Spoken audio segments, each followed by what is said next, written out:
We knew that was gonna be a tough game. I probably didn't get much sleep leading into last night, thinking about this game.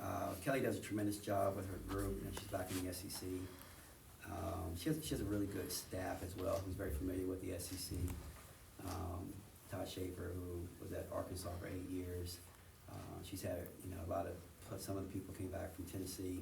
So they have a great familiarity with this league. So we knew it was gonna be very tough. They play a very methodical style, waiting for you to make a mistake. And usually when you make a mistake, they try to capitalize off of it with a 3-point shot. And I think they make as many as we do. And so we knew it was gonna be tough. So I think we had to implore our kids to play with more energy a little bit today, which is, just, you kind of understand that. It's not an excuse, but, the emotional game on Thursday, we had travel delays, didn't get back here until Friday, and then 1 day prep for a very tough team. So proud of the kids, come away with the victory, because winning in this league is not going to be easy. And we went 2-0 this week, so it's really good. As far as Tiani is concerned, I don't have any updates right now. I will go and talk to her as soon as this is all over with, but we just hope and we pray for her. She's a big part of what we do. Questions? Go ahead, John. Yeah, Kenny, we're on to you now. You get a good point guard and she makes you look good. What are the areas that Tony has really made the most improvements on this year? I don't know what football team is good without a good quarterback. So, no, Tony has been phenomenal all year long, and I've been saying it, and you guys probably didn't read between the lines, and when I was saying it early on, just her willingness to be coached, and she never makes a face that she doesn't agree with something. Whatever it is that I've asked her to do, she's done it. From day one, I told you guys, she's not trying to fill Georgia Amore's shoes. She's bringing her own, and she's her own player.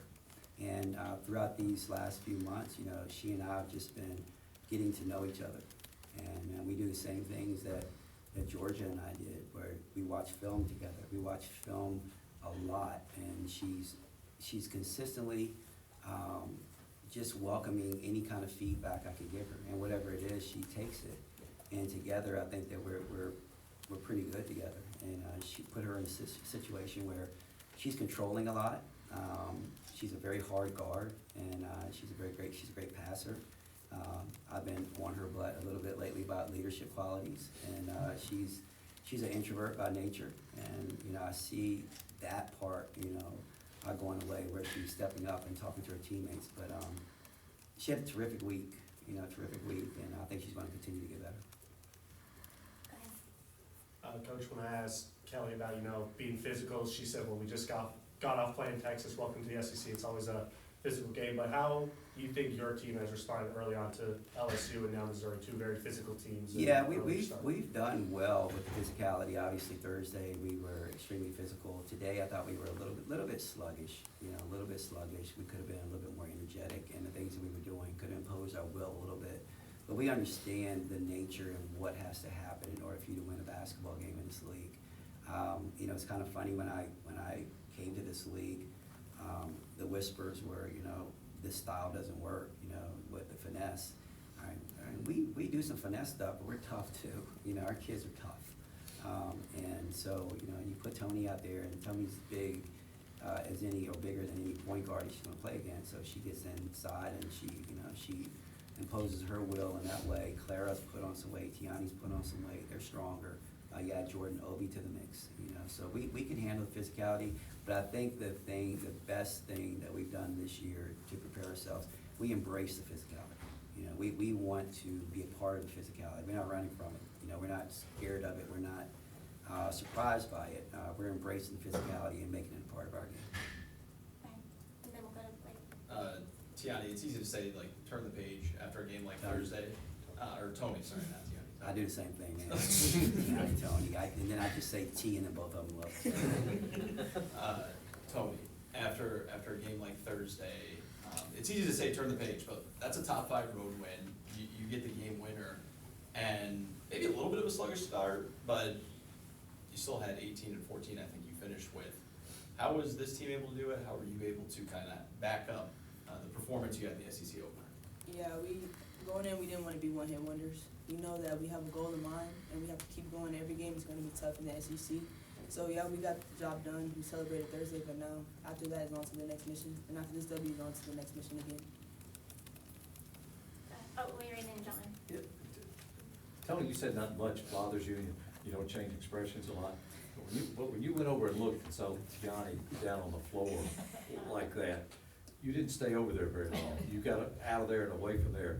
Kind of what was going through your mind? How hard was it to get your mind back on playing basketball then? No, that was my bad. I shouldn't have reacted like that. Might have scared my coaches, teammates a little bit, but yeah, but now we snapped back and that, yeah, we snapped back though. We got back on the right page and then we moved to do it for her, finish strong for her, and just got to keep pushing, finish the game strong. Tony, you kind of take it personally every time you make a turnover. They've been few and far between this year, but what is your mindset in regard to the importance of taking care of the ball? I have the ball a lot, so it's very important that I take care of it.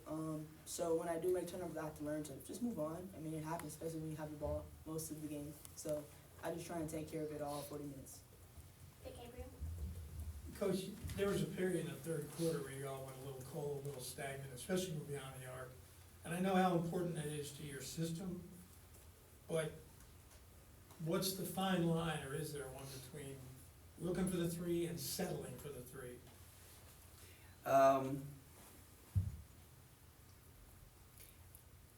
We don't put it in their heads. I don't know, they kind of look at me and they'll know when enough is enough. And then we gotta, do something differently, but it's not a verbal exchange. I don't tell them, don't shoot it. I don't bring them into the huddle and say, don't shoot any more threes. They know. We do enough talking, enough scouting and whatnot, that they know when enough is enough. And this year's team, I don't know what we are. I don't know how you categorize us. I really don't, because streaky maybe, 3-point shooting team, but our mindset never changes. All right, so you have to be ready to shoot it. So Amelia Hassett can shoot 100 shots, and if she's only made 3 of them, number 101, I'm like, shoot it, because we've seen her shoot. We know she can shoot.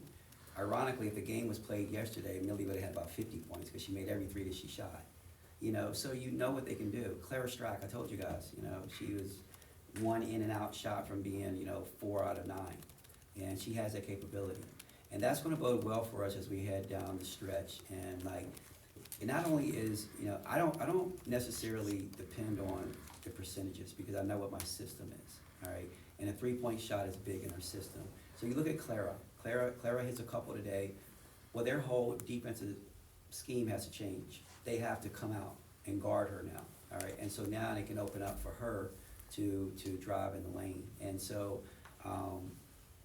So yeah, it is a fine line, but it's not a verbal exchange. They just kind of look at me, they understand it, they know when to shoot, they know when we have to move the basketball around. That's how connected we are as a group, and understanding each other.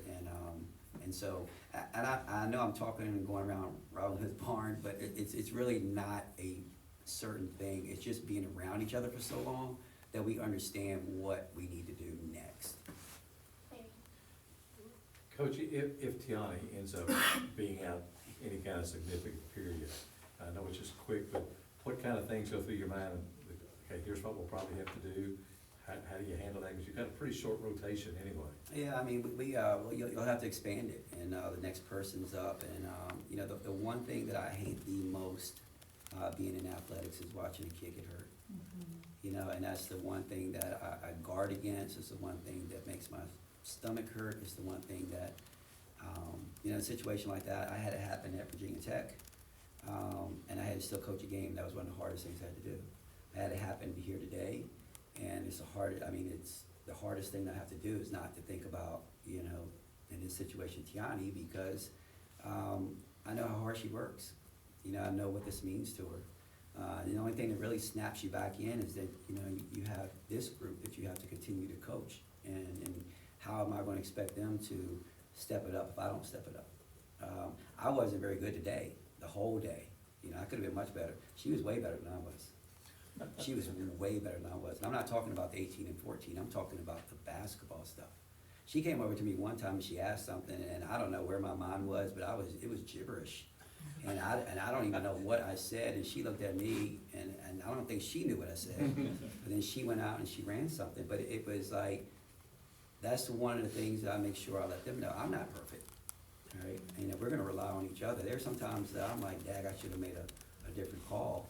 And, but that's how we're relying on each other. And they'll do the same thing, you know, regardless of what Tiani's situation is. And, you know, we're hoping and praying. And, you know, when I walked into the locker room, I had to stop, you know, because they were praying for Tiani.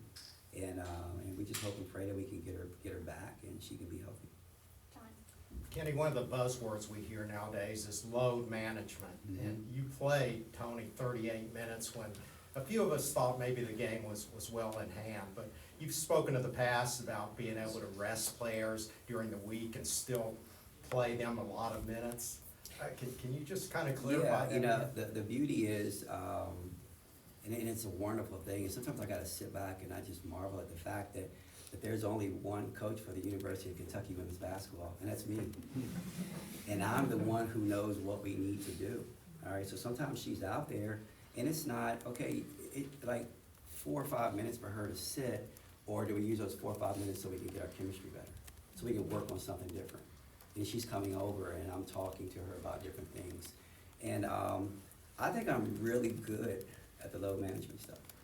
You know, when they come here, they're gonna play hard during these months right now.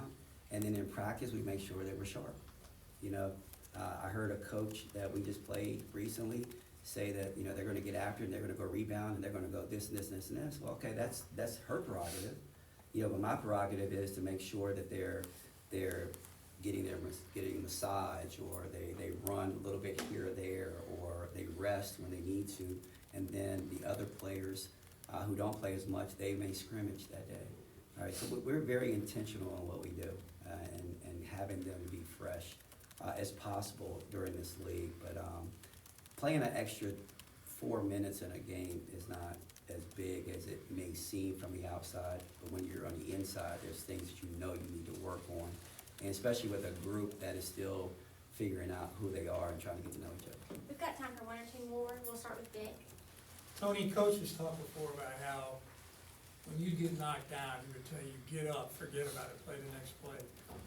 I think it was the first quarter today, you blocked a shot, and then you let go of this primal scream, and then you hit it up the floor. I mean, is that, you appreciating the moment, do you have to put that behind you quicker, or how does that work? Now, sometimes when you have a big play, you just gotta enjoy it. I mean, I think Coach would agree. Yes, Yeah, absolutely. sometimes you gotta enjoy it. I mean, I still sprinted back after the scream, so I had to show some emotion to get the team riled up a little bit.